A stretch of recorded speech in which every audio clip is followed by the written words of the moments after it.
Hi all, thank you for staying with me until right before lunch. My project is looking at the grazing effects on root traits and ecosystem processes.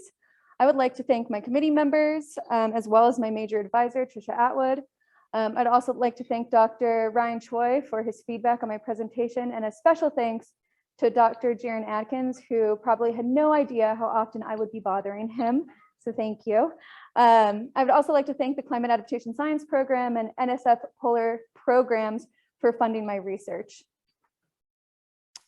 So we all know that grazers impact the landscapes. And typically we think about grazing impacting the landscape by eating vegetation, but they do more on a landscape than just eat plants. They trample, which can lead to soil compaction, and they defecate, which can change nutrient contents within the soil profile. And this is significant because this can have effects on one of our most important biogeochemical processes, the carbon cycle. They do this through multiple pathways. When they eat vegetation, they decrease biomass, which can decrease photosynthesis, limiting the amount of carbon sequestered. When they decrease biomass by eating vegetation, they reduce shading on the soil surface, which can increase temperatures and increase the rates of decomposition, which can then put more carbon back into the atmosphere. And they also increase nutrients through defecation. I'll talk about that a lot today, lucky you, which can increase soil microbial activity and further increase decomposition rates. And while many researchers have looked at the interactions between above ground biomass, grazing, and the carbon cycle, less research has been done looking at above ground or looking at grazing at the carbon cycle and below ground biomass. And this is significant because our soil carbon pool is larger than our atmospheric carbon pool and our biotic carbon pool. And so much so, and below ground carbon processes, they're very important for carbon storage. And what is the majority of soil carbon is derived of root carbon. So what that means is if you went out and you were able to pull a single carbon molecule out from the soil, it's likely that that carbon molecule originated within a root structure itself. Furthermore, we know that root traits do affect the carbon cycle processes through multiple pathways, and they do this through their different traits. So here is a category of root traits. You've got architectural, morphological, physiological, and biotic. These are specific traits themselves. And you can see that within the carbon cycling process, there are many positive relationships between inputs of carbon and decomposition rates. While these are general trends, there is some fluctuation, of course, and there's also still some unknowns.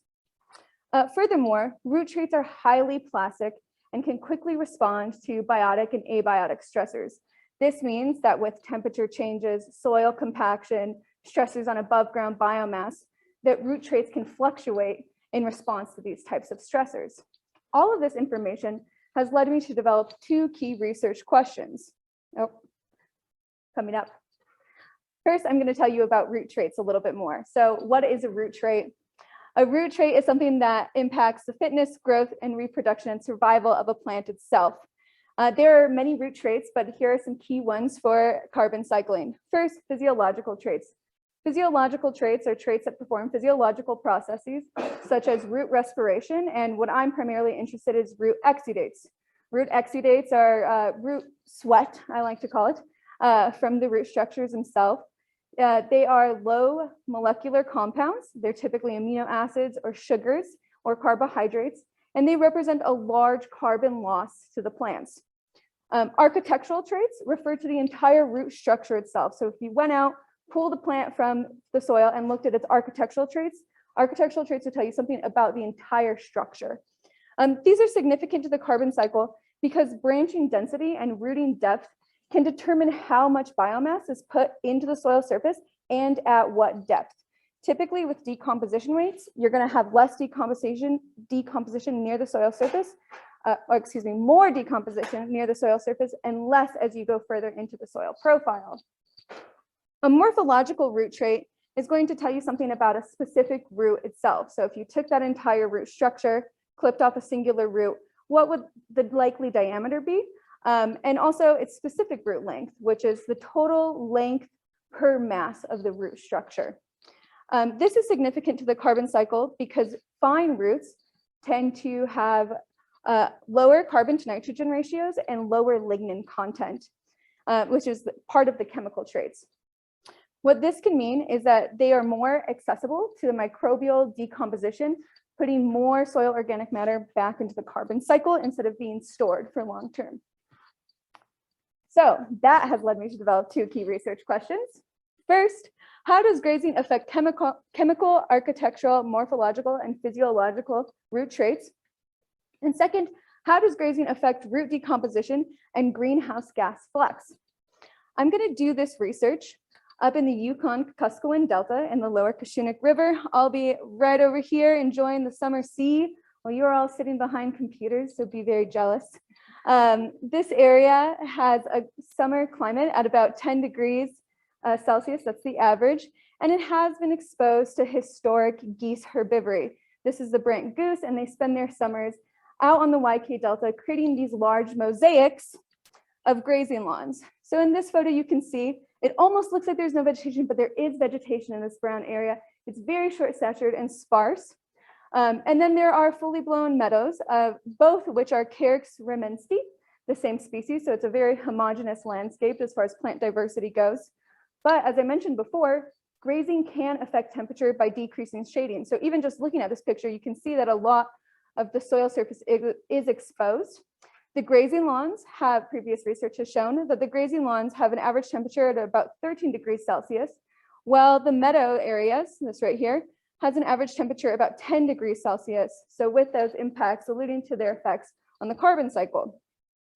The way that I'm going to tackle this project is through two different methods. My chapter 1, looking at root traits themselves. We're going to go out into the field and we're going to collect soil blocks, which will help us look at the root traits. They're more efficient than soil cores for looking at root architecture. And we're going to take most of these back into the lab to assess morphological and architectural traits, as well as do chemical analysis on the roots themselves. However, for the physiological traits to look at root exudates, we're going to do that in the field. Root exudates are highly sensitive to their environment, and as I mentioned before, represent a large carbon loss to plants. Doing this in the lab tends to underestimate or overestimate the amount of exudates that are happening. So we're going to try to do a field method to best accurately measure the loss of root exudates. We're doing this because we have already done a pilot study with 8 soil cores, 4 from grazed lawns and 4 from ungrazed lawns from the YK Delta. And right here, I just kind of want to show you my quick pilot study graph. So we've got specific root length and we've got treatment. And you can see that there is differences between the grazed and ungrazed specific root length. However, there's a lot of variation right here. So while there's early data is showing us that there is a tendency for grazing to have an effect, we need to have more statistical power to be able to say with confidence whether or not grazing is having this true effect on root traits. For chapter 2, to look at decomposition and greenhouse gas flux, we did a 12-week incubation experiment where we took roots from the field and created microcosms that were made up of soil, roots, and occasionally feces. That was one of our treatments. And they were put in 2 different temperature chambers to simulate field conditions. So our 2 temperature treatments were 10 degrees, which is like the ungrazed areas, and 13 degrees like the grazed areas. From that point, we were going to do chemical analysis on the soils looking at nitrate and ammonium. And we're also going to do chemical analysis on the roots themselves to look at lignin, carbon, and nitrogen. So here are some early data. I'm going to get you oriented here. So the green bars are going to represent grazed roots, and the red bars represent ungrazed roots. The light colors represent our lower temperature treatment, while the darker colors represent our higher temperature treatment. Right here is our incubation days. And as I mentioned, we did this experiment for 12 weeks. However, we are looking at it as incubation days because we measured our gases over a 24-hour cycle. We measured CO2 and methane flux. And that's what's right here on this cycle. This is our CO2 grams of soil per hour. And right away, you can see that temperature has a significant impact on decomposition rates. But what we find interesting is that grazed roots tend to have a higher CO2 flux than ungrazed roots. And while I can't tell you if this is statistically significant, this does show us that there is a trend here. And we're going to continue to explore these effects by doing our statistical analysis. For chapter 1, I'll primarily be using a two-way ANOVA analysis to compare grazed and ungrazed roots to each other. But for my microcosm experiment, I will be doing a generalized linear model to get into the deeper effects and to try to tease apart, is it the grazing, the act of grazing itself, is it temperature, or is it defecation that has these impacts on root traits and greenhouse gas flux? So why should we do any of this? Why does it matter? Well, the carbon cycle is the building blocks of life, and it also can affect climate, as we all know. And while we are starting to recognize the influence that animals can have on the carbon cycle, we're still starting to get into this research and still are learning the effects and trying to tease apart the mechanisms in which they do this. Furthermore, there are very few studies looking at the interaction between above ground grazing, the carbon cycle, and root traits themselves. So my research will add to this body of literature in order to give us the best and the most complete picture of the different aspects that impact carbon cycling processes in our planet. Does anyone have any questions? I